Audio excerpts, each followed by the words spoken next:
មានពាក្យអ្វីក្រៅពីពាក្យថាសុំតោសុំតោសុំតោសុំតោបងខំមិនអាចលើកលែងបងសែនអាម៉ាំងប្តីពីលម្នាក់នឹងងប់វក់នឹងលបែងដល់ផ្ទះរករឿងទាស់តែងឲ្យនាងចំបែងទឹកភ្នែករាល់ថ្ងៃពេលឈ្នះមកខ្លាញ់ពេលចាញ់ទៅជាមកសែរលាយទ្របអង្គពីផ្ទះដល់អង្គខ្សែកខ្សែដៃចាញ់បងគូតខោដល់ធ្លាក់ខ្លួនក្រកើតចិត្តព្រៃផ្សាយធ្វើបាបប្រពន្ធមិនដឹងអីអាងសិតជាប្តីជំលួងគ្រួសារលបែងជាត្រីមុខនំទុកព្រោះតែអាបាយប្រពន្ធកូនបែកបាំងខ្ចាត់ចាយសោកស្ដាយហួងពេលហើយណានាងទ្រាំលែងបានប្តីចិនដេរឆានគ្មានក្តីមេត្តាធ្វើបាបផ្លូវចិនជីវ៉ាច្រើនលើកច្រើនសារឲ្យក្រមរីងរែបងគ្មានពាក្យណាក្រៅពីពាក្យថាខុសហើ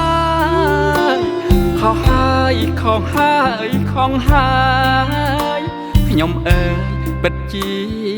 ចង់រៃទៅតែភ្ញាំងខ្លួនពេលនាងនឹងនួននាងលេងអង្គភ័យគ្រប់យ៉ាងមិនអាចកែច្នៃបងសុំទោសស្រីប្តីខំហើយអូន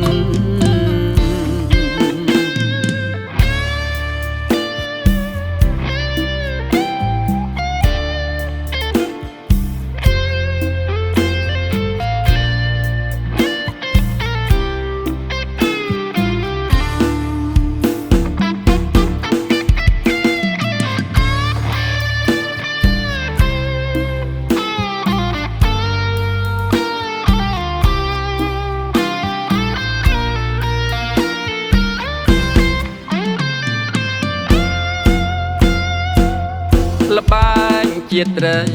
មុខនំទុកព្រោះតែអាបាយប្រពន្ធកូនបែកបាំងខ្ចាត់ចាយសោកស្ដាយហួងពេលហើយណា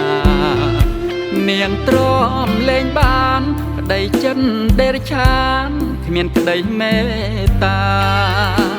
ធ្វើបាបផ្លូវចិនជីវ៉ាច្រើនលើកច្រើនសារឲ្យក្រមរីងរែបងគ្មានពាក្យណាក្រៅពីពាក្យថាខុសហើយខុសហើយខុសហើយខុសហើយខ្ញុំអើយពិតជាចង់រៃទៅតែភ្ញាំងខ្លួនពេលនាងនឹងនួននាងលេងអង្គភ័យគ្រប់យ៉ាងមិនអាចកែច្នៃបងសុំទោសស្រីប្តីខំ